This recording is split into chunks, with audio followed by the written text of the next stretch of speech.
ജാള്യതയുടെ വിഷയമില്ല. നിങ്ങൾ ചോദിച്ച സ്റ്റേറ്റ്മെന്റിൽ കളിച്ചു എന്ന് പറയുന്നത് എന്താണ് ജാള്യത? അതിനകത്ത് എന്താ ജാള്യത? എന്താണ് താങ്കൾ ഉദ്ദേശിച്ചത്? കളിച്ചു, എന്താ സെക്സ് ചെയ്തു എന്നുള്ള കാര്യം. സെക്സ് ചെയ്തു, അത് എനിക്ക് ഈ ചാനലിന്റെ മുമ്പിൽ ഞാനൊരു ആങ്കർ ആണ്, ഞാൻ ഗസ്റ്റ് എന്ത് പറയുന്നത് അവരുടെ പ്രയോറിറ്റിയാണ്, എനിക്ക് അത് ഇവരുടെ മുമ്പിൽ ഒന്നും പറയാൻ പറ്റില്ലല്ലോ. അതുകൊണ്ടാണ് സംസാരിക്കാനുള്ള ഒരു സ്പേസ് തന്നിട്ടാണല്ലോ എന്നെ ഇവിടെ ഇരുത്തിയിരിക്കുന്നത്. തീർച്ചയായിട്ടും. പക്ഷെ നിങ്ങൾ എന്തുകൊണ്ടാണ് ഇവിടെ ഇരുത്തിയിരിക്കുന്നത്? എന്തുകൊണ്ടാണ് വിക്കിപീഡിയയിലോ അല്ലെങ്കിൽ നമ്മൾ ഗൂഗിളിൽ അടിച്ചു കൊടുക്കുമ്പോൾ ആദ്യം വരുന്ന സാമൂഹ്യ പ്രവർത്തക, ആക്ടിവിസ്റ്റ്, ആങ്കർ, അങ്ങനെ ആക്ടിവിസ്റ്റ് എന്നാണ് ആദ്യം കയറി വരുന്നത്. തീർച്ചയായിട്ടും സാമൂഹ്യ പ്രവർത്തക എന്ന രീതിയിലാണ് വരുന്നത്. പക്ഷെ നിങ്ങളുടെ വായിൽ നിന്ന് വരുന്ന ചെയ്തു കൂട്ടുന്ന പ്രവർത്തനങ്ങളും വായിൽ നിന്ന് വരുന്ന വർത്താനങ്ങളും ഒക്കെ എങ്ങനെയാണ് നിങ്ങൾ ഒരു ആക്ടിവിസ്റ്റ് ആക്കുന്നത്? ഇതൊക്കെയാണോ ആക്ടിവിസ്റ്റിന്റെ എക്സാമ്പിൾ? ഇത് ഒന്ന് നമ്മളെ നിർണ്ണയിക്കുന്നത്. നിങ്ങൾ തന്നെ ഇരുന്നിട്ട് എനിക്ക് മാർക്ക് ഇട്ടുകൊണ്ടിരിക്കുക, എനിക്ക് അത് ഇഷ്ടമില്ല. പണ്ട് മുതലേ ഈ സമൂഹമാണ് നമ്മളൊക്കെ ഇരുന്ന് മാർക്ക് ഇട്ടുകൊണ്ടിരിക്കുന്നത്. ഇവൾ അങ്ങനെയാണ്, ഇവൾ ഇങ്ങനെയാണ്, ഇവൾ അതാണ്, ഇതാ. അതേപോലത്തെ സമൂഹത്തിനകത്തിരിക്കുന്ന സിനിമകളല്ല റീസെൻസർ ചെയ്യേണ്ടത്. ശരിക്കും അത് റീസെൻസ് ചെയ്യണം, തീർച്ചയായിട്ടും സെൻസർ ചെയ്ത് കഴിയുമ്പോഴത്തേക്ക് നിങ്ങൾക്ക് കൃത്യമായിട്ട് മനസ്സിലാകും. കാരണം ഫേസ്ബുക്കും എന്ത് വൃത്തികേടും ഫിൽട്ടർ ചെയ്തുകൊണ്ട് ജനങ്ങളിലേക്ക് എത്തിക്കാൻ കുഞ്ഞുങ്ങൾ എന്റെ അക്കൗണ്ട് ബാൻഡാ, അതാ സ്വാഭാവികമായിട്ടും അതിനകത്ത് അൽഗോരിതത്തിന് പല പല സ്റ്റാൻഡുകളുണ്ട്. ഫേസ്ബുക്ക് ആയാലും ഇൻസ്റ്റാഗ്രാം. അത് അൽഗോരിതത്തിന്റെ കുഴപ്പമില്ല, നിങ്ങളുടെ നാക്കിന്റെ കുഴപ്പം. എന്റെ നാക്കിന് ഒരു പ്രശ്നവുമില്ല. എന്റെ നാക്ക് എന്റെ നിങ്ങളെ കാണുമ്പോൾ നെഗറ്റിവിറ്റി അല്ലേ ഫീൽ ചെയ്യുന്നത്? എനിക്ക് അറിയത്തില്ല. അത് എന്റെ ചുറ്റിൽ നിൽക്കുന്ന അറിയണമല്ലോ, തീർച്ചയായിട്ടും അറിയണം. സാമൂഹികമായിട്ട് പ്രവർത്തിച്ചിരിക്കുന്ന വ്യക്തിയെ സംബന്ധിച്ച് നിങ്ങളൊരു വീട്ടമ്മയല്ല, നിങ്ങൾ സാമൂഹികമായിട്ട് പ്രവർത്തിച്ചിരിക്കുന്ന വ്യക്തിയാണ്. അതുകൊണ്ട് യു ഷുഡ് നോ ആൾക്കാർ എങ്ങനെയാണ് എന്നെ വിലയിരുത്തുന്നത് എന്നുള്ളത് ഞാൻ തീരുമാനിക്കാൻ. ഞാൻ ആൾക്കാരെ നീ ചോദിച്ചതിന് എനിക്ക് റെസ്പോണ്ട് ചെയ്യാനുള്ള സമയം എന്താ? നിങ്ങൾ എന്തിന്റെ ബ്രാൻഡ് അംബാസഡർ? ശരിക്കും ഒന്നിന്റെ അല്ല, ഞാൻ ഒരു ദിയാസന, ഒരു പാവം. നെഗറ്റിവിറ്റിയുടെ ബ്രാൻഡ് അംബാസഡർ എന്ന് ഞാൻ പറഞ്ഞാൽ അത് അല്ലെന്ന് പറയൂ? ആയിക്കോട്ടെടാ. കാരണം എന്ന് വെച്ച് കഴിഞ്ഞാൽ നേരത്തെ മറ്റേ രേണുസുധിയുടെ വിഷയത്തിനകത്ത് ചെന്നിട്ട് നിങ്ങൾ അതല്ലേ ഇതല്ലേ എന്ന് ചോദിച്ചു, നീ സമാധാനോടെ അടയിരുന്നു. ഇത് രേണുസുധി അല്ല, ഇത് ദിയാസന. രേണുസുധിയോടൊന്നും കമ്പയർ ചെയ്യാൻ പറ്റത്തില്ല ഒരു കാലത്ത്. നീ സമാധാനോടെ, നിനക്ക് എന്തരാണോ തോന്നുന്നത്. ഞാൻ ഇതുവരെയ്ക്കും ഒരാളിനെ പോയിട്ട് നിങ്ങൾ എന്നെ ഇങ്ങനെ വിലയിരുത്തണം, എന്നെ ഇങ്ങനെ കാണണം, നിങ്ങൾ ഇങ്ങനെ കാണാതിരിക്കരുത് എന്ന് പറയാറില്ല. കാരണം ആളുകൾ എന്താണ് സെൻസ് ചെയ്യണമെന്ന് എനിക്കറിയത്തില്ല. എന്റെ ആറ്റിറ്റ്യൂഡ്, എന്റെ പേഴ്സണാലിറ്റിയാണ് എന്നെ വിലയിരുത്തുന്നത്. അതിനകത്ത് നെഗറ്റീവ് ആണെന്നുണ്ടെങ്കിൽ യെസ് ഓഫ് കോഴ്സ് അത് അവിടെ ഇരുന്നോട്ടെ. ആ പോസിറ്റീവ് ആണെന്നുണ്ടെങ്കിൽ ആ പോസിറ്റീവ്. എന്റെ ചുറ്റിലുള്ള മനുഷ്യർക്ക് ഞാൻ പോസിറ്റീവാണ്. നിങ്ങൾ ചോദിച്ചത് എൻ്റെ അടുത്ത് ആ ചോദ്യമാണ്. എന്റെ ചുറ്റിലുള്ള മനുഷ്യർക്ക്, എന്റെ സുഹൃത്തുക്കൾക്ക്, എന്നെ മനസ്സിലാകുന്നവർക്ക്, എന്നെ അറിയുന്നവർക്ക്, ഞാൻ നോക്കുന്ന കുട്ടികൾക്ക് എല്ലാവർക്കും ഞാൻ പോസിറ്റീവാണ്. ഞാൻ ദിയാസനെ കുറിച്ചൊരു ചോദിക്കും, എന്തിനാണ് ആ പാവപ്പെട്ട ഇന്റർവ്യൂ കഴിഞ്ഞു പോയ ആ രേണുസുധിയൊക്കെ ഇതിനകത്ത് വലിച്ചിടുന്നത്? എന്നെ തടയാൻ, എല്ലാവരും എനിക്ക് ഒരുപോലെ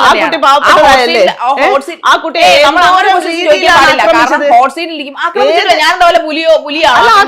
നിങ്ങൾ നല്ല രീതിയിൽ സൈബർ എടുത്ത് ഇന്റർവ്യൂ കൊണ്ട് ഒരുപാട് പ്രോഗ്രാംസ് പോസിറ്റിവിറ്റി ആയിക്കോട്ടെ. പിന്നെന്താണ് ഞാൻ അവരെ ആക്രമിച്ചത്? സ്റ്റേറ്റ്മെന്റ് പിൻവലിക്കണം. സ്റ്റേറ്റ്മെന്റ് പിൻവലിക്കില്ല. വളരെ തെറ്റായിട്ടുള്ള കാര്യങ്ങളാണ്. അവരൊരു പാവ സ്ത്രീയാണ്, ജീവിക്കാൻ വേണ്ടി ഒരുപാട് കഷ്ടപ്പെടുന്ന ഒരു സ്ത്രീയാണ്. സ്വാഭാവികമായിട്ട് തീരുമാനം ഉണ്ടാക്കിയിട്ട് ഹോട്ട് സീറ്റ് മുന്നോട്ട് കൊണ്ടുപോയി. ഇതൊരു 4 വട്ടം ആയാലും ശാരിക നീ ഒന്ന് അടങ്ങ്. ഞാൻ അടങ്ങത്തില്ല. ഇതൊക്കെ എന്നെ അവഹേളിക്കുന്നില്ല. ഞാനൊരു ആങ്കറാന്ന് ചെന്നും പറയാനാണോ? എന്തിനാ ഞാൻ അവഹേളിക്കുന്നത്? പിന്നെ രേണുസുധിയോട് നിങ്ങൾ ഹോട്ട് സീറ്റിലാണ് ഇരിക്കുന്നത്, നിങ്ങൾക്ക് ഹോട്ട് സീറ്റ് നല്ല പേടിയുണ്ട്. But Renusudhi is A brilliant and Brave lady. നിങ്ങൾക്ക് അതില്ല, അതുകൊണ്ടാണ് നിങ്ങൾ ഇപ്പൊ സംസാരിക്കുന്നത്. രേണുസുധിയോട് അത്രയും ഇല്ല കേട്ടോ. ഞാൻ ഒരിടത്തും പറഞ്ഞിട്ടില്ല രേണുസുധിയോട് ഞാൻ മോശം ചോദിച്ചെന്ന്. ഈ നാട്ടുകാർ മുഴുവനാ പറയുന്നത്, അല്ലെങ്കിൽ ഈ പറയപ്പെടുന്ന കമന്റോളികൾ. അല്ലാതെ ഒരിക്കലും കണ്ട നിങ്ങളെ പോലുള്ള കഥ അറിയാത്ത പൊട്ടന്മാരെന്ന് ഞാൻ പറയും. കണ്ട ഇന്റർവ്യൂലാണ് ഞാൻ മോശമായിട്ട് പെരുമാറുകയാണ് പറയേണ്ടത്, രേണുസുധി അല്ല. How can you make it that comment? ഇല്ല, നിങ്ങൾ അത് അങ്ങനെയാണ് ചെയ്തോണ്ടിരിക്കുന്നത്. എന്ത് ചെയ്തോണ്ടിരിക്കുന്നത്? എന്റെ പ്രൊഫഷനാണ് ഇവിടെ അവഹേളിക്കുന്നത്. ഷോ ഡയറക്ടർ എവിടെ? ഇത്രയും ആങ്കർ അവഹേളിക്കുന്ന ഒരു ഗസ്റ്റിനൊപ്പം ഇരുന്ന് ചർച്ച മുന്നോട്ട് കൊണ്ടുപോകാൻ ഹോട്ട് സീറ്റ് ചോദിക്കട്ടെ, ശാരിക ഇത് ആരെയാണ് പേടിപ്പിക്കുന്നത്? ശാരിക പേടിയുണ്ടോ? എല്ലാ പ്രാവശ്യവും വന്നിരുന്നിട്ട് ഇങ്ങനെ ആരെയാ പേടിപ്പിക്കുന്നത്? ഞാൻ ചോദിച്ചത് ഈ വന്നിരിക്കുന്ന ഗസ്റ്റുകളൊക്കെ ശാരിക ചെയ്യുന്ന ആക്ടിവിറ്റിയെ കൊണ്ടിട്ടാണ് ഞാൻ ചോദിക്കുന്നത്. എനിക്ക് പ്രോഗ്രാമിൽ ഇറങ്ങി പോയിട്ടുണ്ടോ? എനിക്കറിയത്തില്ല പ്രോഗ്രാം. പിന്നെ എന്ത് നിങ്ങൾ കഴിഞ്ഞതിന് ശേഷം ഇനി ഇടി ഇട്ടിട്ടുണ്ടോ, കുനി ചീർത്തിട്ട് അടിച്ചിട്ടുണ്ടോ, ആളുകൾ ഇവിടുത്തെ ഡയറക്ടർ അടിച്ചിട്ടുണ്ടോ എന്നൊന്നും എനിക്കറിയത്തില്ല. എന്തായാലും ഒരു പാവപ്പെട്ട ആങ്കറെ ഇറങ്ങിപ്പോയത് നിങ്ങൾ മാത്രമേ ചരിത്രത്തിൽ നിങ്ങൾ മാത്രമേ ഇറങ്ങിപ്പോയിട്ടുള്ളൂ. എന്തായാലും ഒന്ന് കഴിയട്ടെ. കാരണം നമ്മൾ കമ്മിറ്റ്മെന്റ് ചെയ്ത ഒരു പണിക്കാണല്ലോ ഇപ്പൊ ഇരിക്കുന്നത്. ഇതൊന്ന് കഴിയട്ടെ. പറ ലൈറ്റ് ഒക്കെ വലിച്ചെറിഞ്ഞിട്ട് പോയത് നിങ്ങളാണ് അല്ല, വിഷയത്തിൽ തന്നെ മാറാതിരിക്കും. നിങ്ങളിപ്പോ പറഞ്ഞത് ഞാൻ അവരെ ആക്രമിക്കുന്നു, അപ്പൊ നിങ്ങളെ ഞാൻ ആക്രമിക്കുന്നതാണ് നിങ്ങൾ പറയുന്നതിന്റെ അർത്ഥം. ധൈര്യമില്ലെങ്കിൽ ഹോട്ട് സീറ്റിൽ വരരുതായിരുന്നു. നിങ്ങൾ ഷോ ഡയറക്ടറോട് പറയണമായിരുന്നു എനിക്ക് പേടിയാണ്, ഹോട്ട് സീറ്റ് ആങ്കറെ പേടിയാണെന്ന്. പേടിയില്ല, ധൈര്യശാലിയാണെന്ന് പറയുന്നു, എന്നിട്ടിരുന്ന് പറയുന്നു ഞാൻ ആക്രമിക്കുന്നു. എങ്ങനെ പറയാൻ പറ്റും? നിങ്ങൾക്ക് നിലപാടില്ല. ഞാനൊരു കാര്യം പറയട്ടെ, എനിക്ക് ഈ കുറെ നേരമായിട്ട് ഈ നിലപാട്, എന്റെ ആക്ടിവിസം, ഞാൻ ചെയ്യുന്ന ആക്ടിങ്, ഞാൻ ചെയ്യുന്ന പ്രൊഫഷൻ, ഇതെല്ലാ സാധനത്തിനെയും ഇപ്പം ശാരിക കണക്ട് ചെയ്താ കൊണ്ടുവന്നിരിക്കുന്നത്. അതായത് ഒരു സർക്കിളിലാണ് കൊണ്ടുവന്നത്, ഇതൊന്നും ഒന്നല്ല. ഓക്കെ, നമുക്കിതെല്ലാം നിർത്താം. ഹോട്ട് സീറ്റിനെ മറന്നേക്കും. നമുക്ക് സ്നേഹത്തോടെ കുറച്ച് കാര്യങ്ങൾ എന്ന് പറയുന്നത് ചൂടുള്ള സീറ്റാണ്. അതെ, നന്നായിട്ട് വറക്കുന്ന സീറ്റാണ്. അവിടെ നിന്ന് ആരും ഒന്ന് പൊരി. ഓക്കെ ഓക്കെ, അപ്പൊ തൽക്കാലം നമുക്ക് ആ ഹോട്ട് സീറ്റ് അങ്ങോട്ട് മാറ്റി വെച്ചിട്ട് കുറച്ച് വെള്ളം ഒഴിച്ചിട്ട് എന്റെ പൊരിച്ചിലൊക്കെ മാറ്റിട്ട് വിടാം കേട്ടോ. തീർച്ചയായിട്ടും. അപ്പോൾ നമുക്ക് കുറച്ച് സമാധാനപരമായിട്ടുള്ളൊരു കാര്യങ്ങൾ സംസാരിക്കാം. അതിനു മുമ്പ് എനിക്ക് താങ്കളൊന്ന് ഹഗ് ചെയ്യണമെന്നുണ്ട്, അതിന് സിമ്പിൾ ആയിട്ട്. തീർച്ചയായിട്ടും കാര്യമായിട്ട് ഹഗ് ചെയ്യൂ. ഓക്കെ, ഒരു കാര്യം കൂടെ പറഞ്ഞോട്ടെ.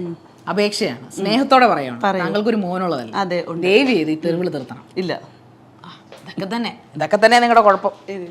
നിങ്ങളോട് പറഞ്ഞിട്ട് ഒരു കാര്യം. ഈ ഹഗ് തന്നതിന്റെ പുന്നാമ്പുറത്തെ കഥ ഇതാണോ? പിന്നാമ്പുറത്തെ കഥയൊന്നുമല്ല. ഞാൻ വളരെ നിങ്ങളൊരു സാമൂഹ്യ പ്രവർത്തകയും ആക്ടിവിസ്റ്റും ഒക്കെ ഘോഷിക്കുന്നതുകൊണ്ട് പറഞ്ഞു പോയതാണ്. ശാരികയോട് ഞാൻ ഇപ്പോഴും പറയാണ്, ശാരിക, ഞാൻ പൊതുസമൂഹത്തിന്റെ മുമ്പിൽ 24 മണിക്കൂറും തെറി വിളിച്ച് നടക്കുന്ന ഒരാളല്ല. ഓക്കെ, അതുകൊണ്ട് തന്നെ നിങ്ങളിപ്പം ഇങ്ങനെ ഒരു സ്റ്റേറ്റ്മെന്റ് വെക്കുമ്പോഴും ഞാൻ ഇത്രയും നേരം ഇരുന്ന് ചെയ്ത ഇന്റർവ്യൂവിൻ്റെയിലും ബേസ്ഡ് ആയിട്ട് വന്നിരിക്കുന്നത് ഞാൻ ഒരു തെറി വിളിക്കുന്ന ഒരാളാണ് എന്നുള്ളൊരു സ്റ്റേറ്റ്മെന്റ് പുറത്താണ്. ആക്ച്വലി ഞാൻ പറഞ്ഞത് ഡിഫൻസിന്റെ ഒരു രാഷ്ട്രീയം എന്ന രീതിയിലാണ്. എനിക്ക് നേരെ വരുന്ന ആക്രമണങ്ങളെ എതിർക്കാൻ വേണ്ടിയിട്ട് എനിക്ക് അപ്പം എന്ത് ആയുധമാണോ കിട്ടുന്നത്, ഈ സാധനം ഞാൻ പ്രയോഗിക്കുന്നു എന്നുള്ളതാണ്. അത് ചിലപ്പോൾ എൻ്റെ നേർക്ക് വരുന്നത് ഭയങ്കരമായിട്ടുള്ള ആക്രമണങ്ങളായിരുന്നു, ചിലപ്പോൾ എനിക്ക് തെറി വിളിക്കാനായിരിക്കും അപ്പം റിയാക്ഷൻ തോന്നുക. ഞാൻ പറഞ്ഞല്ലോ, എൻ്റെ ചുറ്റിലും ഞാൻ ആളുകളെ കൊണ്ടല്ല നടക്കുന്നത്. ചിലപ്പോൾ ഞാൻ റിയാക്ട് ചെയ്യുന്നത് അത് ഡിഫൻസ് ചെയ്തുകൊണ്ട് തന്നെ ആയിരിക്കും, എന്റെ ശാരീരികമായിട്ടുള്ള റിയാക്ഷൻ.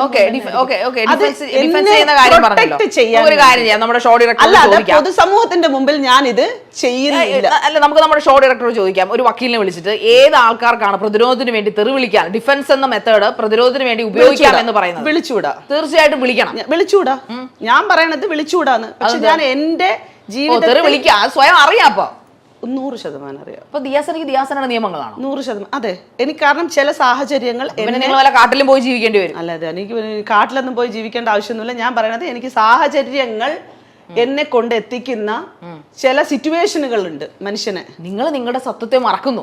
നിങ്ങൾ സമൂഹം, ഞാൻ പറയട്ടെ, ഈ ആക്രമണ മനോഭാവങ്ങള് അല്ലെങ്കിൽ തെറി വിളിക്കുക അല്ലെങ്കിൽ നെഗറ്റിവിറ്റി മാത്രം പബ്ലിഷ് ചെയ്യുക, ഇത്തരത്തിലുള്ള സാധനങ്ങളൊന്നും പൊതുസമൂഹത്തിന് കൊടുക്കുന്ന മെസ്സേജ് ഒന്നും അല്ല.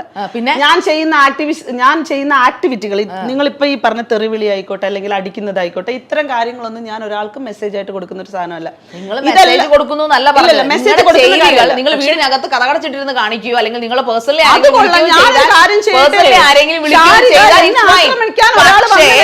സോഷ്യൽ മീഡിയയിൽ ഇരുന്നുകൊണ്ട് ഇൻസ്റ്റാഗ്രാമിലോ ഫേസ്ബുക്കിലോ ഇരുന്നുകൊണ്ട് നിങ്ങൾ തെറി വിളിക്കുമ്പോൾ അല്ലെങ്കിൽ ചീത്ത വിളിക്കുമ്പോൾ അത് സമൂഹം കേൾക്കുന്നു. നമ്മുടെ സമൂഹത്തിൽ മുതിർന്ന ആൾക്കാർ മാത്രമല്ല, കുട്ടികളുണ്ട്. സൈബർ അടുത്ത മാത്രമല്ല കേട്ടോ വിഷയങ്ങൾ, സൈബർ മാത്രമല്ല വിഷയങ്ങൾ. പൊതുസമൂഹത്തിലേക്ക് ഇറങ്ങുന്ന സമയത്ത് നേരിട്ട് വരുന്ന ആക്രമണങ്ങളുണ്ട് നമുക്ക് തരും.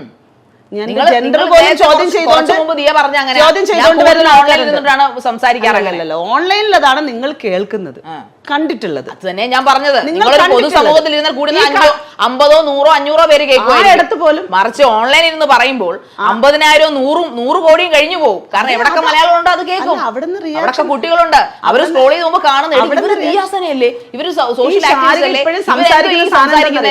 നിങ്ങൾക്ക്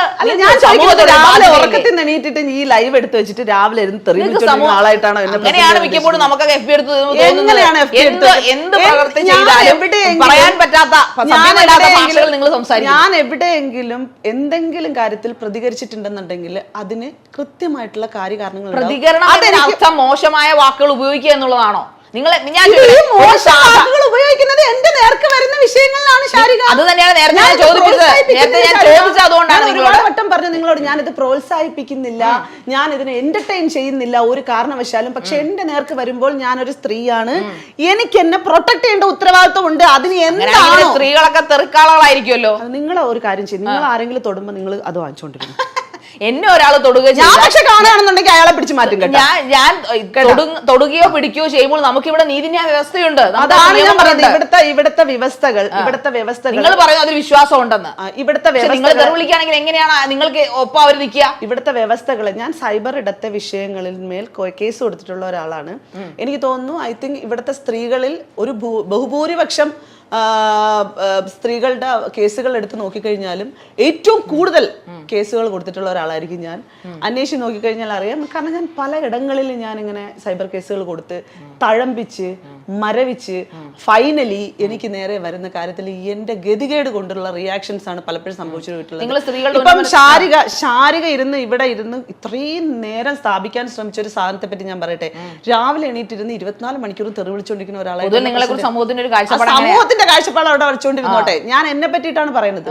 എനിക്ക്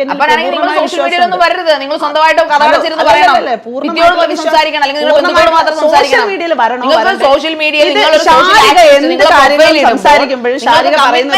നിങ്ങൾക്ക് സമൂഹത്തോട് സാമൂഹ്യ പ്രവർത്തകയാണ്. ആ പണികൾ ഞാൻ കൃത്യമായി ചെയ്യുന്നുണ്ട്. അപ്പൊ അതിനൊരു ബിഹേവിയർ തെറാപ്പി ഇല്ലേ? അതിനൊരു ബിഹേവിയർ ഇല്ലേ? ഇല്ല, എന്റെ നേർക്ക് വരുന്ന സാധനത്തിനെ ഇപ്പോഴും പറയുന്നുള്ളൂ. ഞാൻ മറ്റൊരാളിന്റെ കാര്യങ്ങളും പറഞ്ഞിട്ടില്ല. ഏത് അണ്ടനെ അടകോടനെ പിടിച്ചിരുത്താവുന്ന ഒരു ചെയറിലാണോ നിങ്ങൾ ഇരിക്കുന്നത്? അല്ലല്ലോ. നിങ്ങൾക്ക് ആ നിങ്ങൾ ഇരിക്കുന്ന ചെയറിനെ കുറിച്ച് നിങ്ങളിനി അണ്ടനെ പിടിച്ചിരുത്തിയിരുത്തോ, അടകോടനെ പിടിച്ചിരുത്തിയിരുന്നോ, ഷണ്ടനെ പിടിച്ചിരുത്തിയിരുന്നോ, അതൊന്നും എനിക്ക് പ്രശ്നമില്ല. കാരണം ഞാൻ ഈ ഹോട്ട് സീറ്റിൽ ഇരിക്കുന്നുണ്ടെന്നുണ്ടെങ്കിൽ എനിക്ക് കൃത്യമായിട്ടുള്ള ഒരു ധാരണ ഉണ്ട്. അതിൽ നിങ്ങൾ എന്നെ എങ്ങനെ സെൻസ് ചെയ്താലും പ്രശ്നമില്ല. ഈ വൈകല്യങ്ങൾ ഉപമിപ്പിച്ചോ നിങ്ങളുടെ വർക്കുകൾ നിങ്ങൾ പെർഫെക്റ്റ് ആയിട്ട് ചെയ്യുന്നു എന്നല്ലേ പറയുന്നത്. അപ്പൊ സ്ത്രീകളുടെ ഉന്നമനത്തിനായിട്ട് പ്രവർത്തിക്കുന്നു എന്നും പറയുന്നു. അങ്ങനെയാണെങ്കിൽ സ്ത്രീകൾക്ക് വേണ്ടി ചെയ്തൊരു 5 കാര്യങ്ങളൊന്നും പറഞ്ഞേ കേൾക്കട്ടെ. എനിക്ക് ശാരികനെ ബോധിപ്പിക്കാൻ സൗകര്യമില്ല. എന്റെ ആക്ടിവിസത്തെ ചോദ്യം ചെയ്യാൻ നിങ്ങൾക്ക് റൈറ്റ് ഇല്ല. നിങ്ങളൊരു സ്ത്രീയാണ്, പ്രത്യേകിച്ച് നിങ്ങളൊരു സ്ത്രീ ആയതുകൊണ്ട് മാത്രം സീരിയസ്ലി പറയട്ടെ. എന്റെ പണികൾ നീ എന്ത് ചെയ്തു? നീ ചെയ്ത 5 കാര്യങ്ങൾ, ഞാൻ എന്താണ് 6 കാര്യങ്ങൾ, സ്ത്രീകളുടെ ഉന്നമനത്തിനായി നിങ്ങൾ ചെയ്ത 5 കാര്യങ്ങൾ അങ്ങനെയൊക്കെ അറിയാന്നുണ്ടെന്നുണ്ടെങ്കിൽ മാത്രം ഇവിടെ ഇരുന്നിട്ട് നീ എന്റെ അടുത്ത് സംസാരിച്ചു. എന്നെ പറ്റി മനസ്സിലാക്കിയിട്ടാണ് ചെയ്തിട്ടില്ല. എന്നെ പറ്റി ഒരു ചുക്ക് അറിയാതെ നീ ഇവിടെ ഇരുന്ന് സംസാരിക്കുന്നത് എന്തിനാ? നിങ്ങൾ എന്നെ പറ്റി ഇരുന്ന ഒരു ചുക്ക് അറിയാതെ ശേഷിയില്ല, ധൈര്യമില്ല. അത് നിങ്ങൾ പിടിച്ചോണ്ടൊന്ന് ഇരുത്തിയിരിക്കണം. നിനക്കൊക്കെ എന്തിന്റെ കേടാടാ? ആളിനെ കൊണ്ടുവന്ന് ഇരുത്തുമ്പോ ആളെന്താണെന്ന് സ്വയം വ്യക്തിയാണ് നിങ്ങൾ. നിങ്ങളെ ഇന്റർവ്യൂ ചെയ്യാൻ വരും ഇതൊന്നും ആയിരുന്നില്ല എന്റെ ചിന്ത. പക്ഷെ നിങ്ങൾ കണ്ടതിലും വലിയ സാധനമാണെന്ന് എനിക്ക് മനസ്സിലായി. സൈസ് കൂടുതലല്ല, നിങ്ങളുടെ സ്വഭാവം, നിങ്ങളുടെ പ്രവർത്തനം, ചെറുതായിട്ടൊന്നും നോർമലി ഒരു ആങ്കർക്ക്, അത് ലേഡിയോ ആയിക്കോട്ടെ പുരുഷനോ ആയിക്കോട്ടെ, ആദ്യം വന്നൊരു മെയിൻ അയാളെ അടിച്ചു പുറത്ത്, അയാളെ അടിച്ചില്ലെന്നേ ഉള്ളൂ. അമ്പർല വരെ എറിഞ്ഞു കളഞ്ഞു. ഇനിയിപ്പോ ടി വി ആയിരിക്കും എന്റെ തല എറിഞ്ഞു പൊട്ടിക്കാൻ പോകുന്നത്. അപ്പൊ പുരുഷനെ പറ്റത്തില്ല, സ്ത്രീയെ പറ്റത്തില്ല. നിങ്ങൾക്ക് ആരെ പറ്റും? ഏത് ടൈപ്പ് ഭയങ്കര വേണം? മൃഗങ്ങളെ കൊണ്ടിരുത്താൻ പറ്റും. കാര്യമായിട്ട് പ്രശ്നമുണ്ട് കേട്ടോ. ഈ കൊച്ചിനെ എത്രയും പെട്ടെന്ന് കൊണ്ടുപോയാ നേരെ കൊണ്ടുപോവാം. ഇത് കുറച്ചു നാളായി തുടങ്ങി. ഇത് മൈൽ സ്റ്റോണിന്റെ മാത്രം പ്രത്യേകതയാണോ എന്ന് എനിക്കറിയില്ല. പിന്നെ ഞാൻ ഇരുത്തി അപമാനിക്കണ്ടെന്ന് വിചാരിച്ചിട്ട് എന്നെ കുറെ അപമാനിച്ച് ഞാൻ കേട്ടോണ്ടാണ് ഇരിക്കുന്നത്. പ്രശ്നമൊന്നുമില്ല എനിക്ക്. എന്നാലും ഞാൻ ഒരു കാര്യം പറയട്ടെ, ഡയറക്ടറിനോട് ഞാൻ പറയണാണ്, നീ അടങ്ങിയിരിക്കും, കുറച്ചേരം അടങ്ങ്. എന്തിനാ ഞാൻ ഇപ്പൊ നോക്കിയപ്പോ ശരിയാക്കി ഞാൻ നോക്കിയോ. ഞാൻ കൊണ്ടുവന്നത് എന്തിനാ? ഇത് ആളിനെ ഇവിടെ കൊണ്ടുവന്ന് ഇരുത്തിയിരിക്കുന്ന ആൾ ആരാണ്?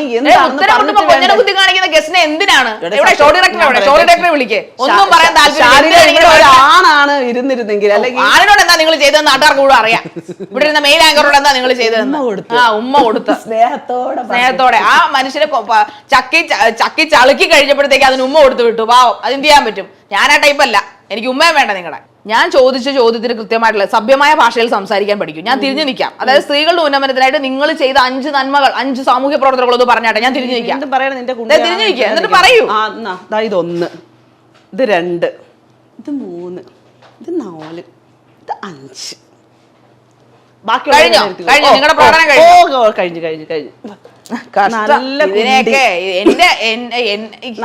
എങ്ങനെ സാധിക്കും ഇങ്ങനെ ബിഹേവ് ചെയ്യാനായിട്ട്? നിങ്ങളൊരു ചാനലിൽ വർണ്ണിച്ചേടി. എന്ത് വർണ്ണിക്കാൻ? രസമുണ്ട്, നല്ല കുട്ടി. പണ്ട് ബിജെപി നേരുന്ന വ്യക്തിയെ തല്ലിയിട്ട് നിങ്ങൾ ഒളിവിൽ പോയിട്ടില്ല. ഞാൻ എന്റെ വീട്ടിനകത്താ കിടന്നത്. കേസ് ഉണ്ടെന്നുള്ളത് സത്യമാണ്. ഒരിക്കലും അല്ല. ഭീരു ആയതുകൊണ്ടാണോ നമുക്ക് റിയാക്ഷൻ വരുന്നത്? നിങ്ങൾ ഒളിവിൽ പോയെന്നാണ് ഞാൻ ചോദിച്ചത്. ഞാൻ ഒരിക്കലും ഒളിവിൽ പോയിട്ടില്ല. ഞാൻ എന്റെ വീട്ടിലായിരുന്നു ഉണ്ടായിരുന്നത്. നിങ്ങൾക്ക് ബിഗ് ബോസിൽ ചെല്ലപ്പേരുണ്ടായിരുന്നല്ലോ, ഒരു കുത്തിത്തിരിപ്പുകാരി എന്നുള്ള ഒരു ടാഗ്ലൊക്കെ ഉണ്ടായിരുന്നല്ലോ അവിടെ. കുത്തിത്തിരിപ്പുകാരി അങ്ങനെയൊന്നും എനിക്കൊരു ടാഗ് ലൈൻ ഉണ്ടായിരുന്നില്ല. 2018 കഴിഞ്ഞ ബിഗ് ബോസിന് നീ എനിക്ക് പുതിയ പേര് തരണം, നീ വെച്ചോ. നിങ്ങൾ ബിഗ് ബോസ് താരമൊന്നല്ലേ, 2018 ശേഷമാണല്ലോ നിങ്ങൾ കൂടുതൽ ആൾക്കാരെ അറിയുന്നത്. അതെ, തീർച്ചയായിട്ടും. അത് പിന്നെ അങ്ങനെ പറയാമോ? അത് കറക്റ്റാ. പറയാം. ഭൂരിഭാഗം കണ്ടസ്റ്റന്റ് മനസ്സിലാക്കി നിങ്ങളെ കുറിച്ച് പറഞ്ഞിരുന്നത് നിങ്ങളൊരു കുത്തിത്തിരിപ്പുകാരിയാണെന്നാണല്ലോ. എനിക്ക് അങ്ങനെ ഒരു ടാഗ് ലൈനും കൂടെ നിങ്ങൾ സഹായ മനസ്കതയുമായിട്ട് ചെന്നിട്ട് അവർക്ക് തോന്നിയത് കുത്തിത്തിരിപ്പുകാരിട്ടാ. നിങ്ങൾ പല പേരുകളും വീഴും. കാരണം ഞാൻ പറഞ്ഞു നിങ്ങൾക്ക് ഇരട്ട മുഖമുണ്ട്, നിങ്ങളെ മുഴുവൻ മാസ്ക് ആണ്. എനിക്ക് എത്ര മുഖങ്ങൾ ഉണ്ടെന്നുള്ളത് ഞാൻ പറഞ്ഞല്ലോ. ഞാനാണ് എന്നെ വിലയിരുത്തുന്നത് ശാരിക, നിങ്ങൾ ആരുമല്ല എന്നെ വിലയിരുത്തുന്നത്. സമൂഹം ട്രൂ അഹങ്കാരിയുടെ മുഖമാണ്. തീർച്ചയായും ഒരു സാമൂഹ്യ പ്രവർത്തന പേര് എനിക്ക് ചേരില്ല. വേണ്ട, നിങ്ങൾക്ക് ആക്ടിവിസ്റ്റ് ശാരിക തരണ്ട. ഞാൻ തരുന്നില്ല. ഞാനല്ല, എന്റെ പേഴ്സണൽ ക്വസ്റ്റ്യൻ അല്ല. ഞാൻ മേക്കേഴ്സിന്റെ പേഴ്സണൽ ക്വസ്റ്റ്യങ്ങളും ശാരിക ഹോട്ട് സീറ്റിൽ വന്നിരുന്ന് സംസാരിക്കുന്നതൊക്കെ ഇവിടത്തെ മാത്രം സർക്കിളിൽ പെട്ടതായിട്ട് വിശ്വസിക്കാനേ എനിക്ക് താല്പര്യമുള്ളൂ. ഇതുപോലെ ഡെയിലി കിട്ടി. നിങ്ങളുടെ കമന്റ്സ് ഒക്കെ നിങ്ങൾ എടുത്ത് നോക്കൂ. നിങ്ങൾ ഇരുന്ന് ലൈവിലിരുന്നും ഫേസ്ബുക്കിലും അതാണ് പ്രശ്നം. നിങ്ങൾക്ക് പറ്റിയിട്ടില്ലെങ്കിൽ സാമൂഹ്യ പരിഷ്കർത്താവിന്റെയോ സാമൂഹ്യ നന്മയുടെ ഒക്കെ വേഷം അടിച്ചിട്ട് നിങ്ങളുടെ പണിക്ക് പോകണം. എനിക്ക് ആ വേഷമൊന്നും കിട്ടിയിട്ടൊന്നുമല്ല നടക്കുന്നത്. സമൂഹത്തെ കുറിച്ച് പറഞ്ഞ എന്തൊരു പുച്ഛം നിങ്ങൾക്ക് മുഖത്ത്. എടാ, എനിക്ക് സമൂഹം തരുന്നത് അങ്ങനെയാണ്. ഒരു നിങ്ങളെ സമൂഹം പുച്ഛിക്കുന്നത് എന്തുകൊണ്ടായിരിക്കും? എനിക്കറിയില്ല. എന്റെ പ്രവർത്തനങ്ങളിൽ എനിക്ക് വിശ്വാസമുണ്ട്. ഞാൻ ചെയ്യുന്ന കാര്യങ്ങളിൽ എനിക്ക് ശരിയുണ്ട്. ഞാൻ ആരെയും ബേസ് ചെയ്തിട്ടോ ഒരാൾ എനിക്ക് നന്മ ചെയ്യുമെന്ന് വിചാരിച്ചിട്ടോ ഒരാൾ എനിക്ക് എല്ലാം സാധിച്ചു തരുമെന്ന് വിചാരിച്ചിട്ടോ അല്ല ഞാൻ ഇരിക്കുന്നത്. അതുകൊണ്ട് തന്നെ നിങ്ങളോട് സമൂഹം ഇതൊക്കെ ചെയ്യുന്നതുകൊണ്ട് നിങ്ങൾക്ക് സമൂഹത്തിൽ കട്ട വെറുപ്പ്. അതുകൊണ്ടാണോ നിങ്ങൾ ഇങ്ങനെ? ഞാൻ സമൂഹത്തിനോട് പൂർണ്ണമായിട്ടും വെറുപ്പാണ്, പുച്ഛമാണ്, അങ്ങനെയൊന്നുമല്ല. നിങ്ങൾ പറഞ്ഞല്ലോ. ഇല്ലല്ല, ഞാൻ സമൂഹത്തിനെ എന്റെ സമൂഹത്തിനെയോ ഈ പരിസ്ഥിതിയെയോ എന്നെ കൊണ്ടുവന്ന് ഒരു ഇതിനകത്ത് വെച്ചിട്ട് നീ ഇങ്ങനെ ആവണം എന്ന് പറയുന്നതിൽ ഞാൻ വിശ്വസിക്കുന്നില്ലെന്നാ പറഞ്ഞത്. മനസ്സിലായില്ലേ? ഞാൻ എന്ത് വിശ്വസിക്കണമെന്നുള്ളത്, ഞാൻ എന്ത് ചെയ്യണമെന്നുള്ളത് എനിക്ക് നല്ല ബോധ്യമുണ്ട്. നിങ്ങളാണ് പറയുന്നത് സമൂഹത്തിലുള്ളവർക്ക് നിങ്ങളെ ഇഷ്ടമില്ല, എന്നാ പിന്നെ ഇഷ്ടമില്ല എന്ന് എനിക്ക് പറയാൻ തോന്നുന്നത്. ദിയാസിനെ ഏറ്റവും അവസാനമായിട്ട് ഇമോഷണൽ ആയത് കരഞ്ഞത് എന്നാണ്? നിങ്ങൾ കരയാറുണ്ടോ? എന്റെ വാപ്പ മരിച്ച സമയത്ത്. Okay okay okay okay. ഞാൻ ഏറ്റവും കൂടുതലായിട്ട് അവസാന നിമിഷം എന്നല്ല, എൻ്റെ ലൈഫിലെ ഇത്രയും വലിയൊരു ഇമോഷൻ ഉണ്ടാവും എന്നുള്ളത് എക്സ്പെക്ട് ചെയ്യാത്തൊരു സാഹചര്യം ഉണ്ടായത് ഒരു 3 മാസം മുമ്പ് എൻ്റെ ഫാദർ മരിച്ചു. ദയവ് ചെയ്ത് സാമൂഹ്യ പ്രവർത്തക എന്ന ടാഗ് ലൈൻ ഇരുന്നുകൊണ്ട് തെറിവിളി നിർത്തുക എന്ന് അപേക്ഷിച്ചുകൊണ്ട് ഞാൻ ഈ പ്രോഗ്രാം വൈൻഡ് അപ്പ് ചെയ്യുവാണ്. വേണ്ട, തുടങ്ങിക്കോ. എന്ത് പ്രശ്നമൊന്നുമില്ല? എന്ത് പ്രശ്നം? വൈൻഡ് അപ്പ് ചെയ്യണ്ട. കാരണം ഞാൻ ഇത് അവസാനിപ്പിക്കാൻ പോണില്ല. തെറിവിളി നിർത്തത്തില്ല. ഇല്ല, എന്റെ നേർക്ക് വരുന്നതിന് ഞാൻ തിരിച്ചു ഡിഫൻസ് അനുഭവിച്ചോ, വരുന്നങ്ങോട്ട് അനുഭവിച്ചോ, അത്രേ ഉള്ളൂ. തീർച്ചയായിട്ടും എല്ലാവരും അങ്ങനെയല്ലേ. സാമൂഹ്യ പ്രവർത്തനം ചെയ്യുന്ന സാധനത്തിന് നിങ്ങൾ ഒരു ദിയാസന ആയതുകൊണ്ടല്ല ഈ ഹോട്ട് സീറ്റ് കൊണ്ടിരുത്തിയിരിക്കുന്നത്. നിങ്ങളുടെ ആ ഒരു പ്രൊഫൈൽ കണ്ടിട്ടാണ് ഇവിടുത്തെ ഷോ ഡയറക്ടർ ഒരു പക്ഷേ നിങ്ങളെ വിളിച്ചിട്ടുണ്ടാകുക. അല്ലെങ്കിൽ നിങ്ങൾ ദിയാസന എന്നൊരു പേഴ്സണൽ വ്യക്തിയാണെങ്കിൽ ഇവിടെ ആർക്കും വേണ്ട. സോ നിങ്ങൾ ഇതൊക്കെ നിർത്തുക. നേർക്ക് വരുന്ന അല്ല, നിങ്ങൾ എന്നെ പഠിപ്പിക്കണ്ട. ഞാൻ ശാരികനെ ഇന്ന് കുറച്ച് നാളുകൾ, ഒരു 1-2 വർഷമായിട്ടുണ്ടാവും ഞാൻ ശാരികനെ കാണുന്നത്. ഞാൻ ജീവിതത്തിൽ എങ്ങനെയാണ് വളർന്നു വന്നതെന്നും ഇവിടെ എങ്ങനെ ഇത് പൊങ്ങച്ചൊന്നും അല്ലെന്നേ, ജീവിതത്തിന്റെ അനുഭവങ്ങളെ പറ്റി പറയണം. അതായത് കഷ്ടപ്പെട്ട് വന്നതിനെ പറ്റിയിട്ടാണ് ഞാൻ പറയുന്നത്. അല്ലാതെ ഞാൻ തനിമുഖം എന്തായാലും എനിക്ക് മനസ്സിലായി. ഞാൻ ഇങ്ങനെയൊന്നും അല്ല നിങ്ങളെ കുറിച്ച്. ശരി. ശാരിക എന്തായാലും എന്റെ മുഖത്തിന് ഒരു പുതിയ മുഖം ഉണ്ടാക്കി തന്നതിന് വളരെയധികം പുതിയ മുഖമല്ല, നിങ്ങളുടെ മുഖത്ത് ഞാൻ വലിച്ചു കീറി, മാസ്ക് വലിച്ചു. ഒരു കാര്യം ഞാൻ ഫൈനലി പറഞ്ഞുതരാം. എന്റെ നേർക്ക് വരുന്ന ആക്രമണങ്ങളെ ഡയറക്റ്റ് വരുന്നതിനെ എങ്ങനെയാണ് റിയാക്ട് ചെയ്യേണ്ടതെന്ന് ഞാനാണ് നിശ്ചയിച്ചു വെച്ചിരിക്കുന്നത്. എന്റെ ഇമോഷൻസ് പോലെ ഇരിക്കും ആ റിയാക്ഷൻസ് എന്ന് പറയുന്നത്. എന്റെ ശരീരത്തിന് നേരെ ആക്രമിക്കാൻ ഞാൻ ഒരാളെ വിട്ടുകൊടുക്കില്ല. എന്നെ കൊണ്ട് പറ്റുന്ന രീതിയിൽ ഞാൻ ഡിഫൻസ് ചെയ്യും. ചിലപ്പോൾ ഞാൻ അയാളുടെ ആക്രമണം കൊണ്ടിട്ട് ചിലപ്പോൾ എനിക്ക് എന്തെങ്കിലും സംഭവിക്കാം, ഇല്ലെങ്കിൽ ഞാൻ ഡിഫൻസ് ചെയ്ത് രക്ഷപ്പെടാം. അവിടെ ചിലപ്പോൾ എനിക്ക് ചീത്ത പറയണമെന്നുള്ള രീതിയിലാണ് എന്റെ റിയാക്ഷൻ വരുന്നെങ്കിൽ ഞാൻ അങ്ങനെ നിന്നിട്ട് ഇല്ല 24 മണിക്കൂറും തെറി വിളിച്ചുകൊണ്ടിരിക്കുന്ന ആൾക്കാരൊന്നും അല്ല. സൈബർ ഇടത്ത് കൃത്യമായിട്ടുള്ള നിയമ സംവിധാനങ്ങൾ ഉണ്ടെന്നുണ്ടെങ്കിൽ ഒരിക്കലും എന്നെ പോലുള്ള സ്ത്രീകൾക്ക് ഇമാതിരി റിയാക്ഷനും വരുത്തേണ്ട കാര്യമില്ല, ഒരു പ്രതികരണം ആക്കേണ്ട കാര്യമില്ല. എന്നെ പോലെയൊന്നും അല്ല, നിങ്ങൾ ഉൾപ്പെടെയുള്ള ആളുകൾ ഇന്ന് സൈബർ ഇടത്ത് ആക്രമിക്കപ്പെട്ടുകൊണ്ടിരിക്കുകയാണ്. അത് അവിടെ ഇരുന്നിട്ട് ഇല്ല എന്നൊന്നും പറയാൻ പറ്റത്തില്ലല്ലോ. അതിനെതിരെ ഒരു നിയമ സംവിധാനം കൃത്യമായിട്ടുണ്ടായിരുന്നെങ്കിൽ നിങ്ങൾക്ക് അതിനെതിരെ ശക്തമായിട്ട് പോകാനും പറ്റിയേനെ. ഈ പറഞ്ഞ ലോ നമുക്ക് കൃത്യമായിട്ട്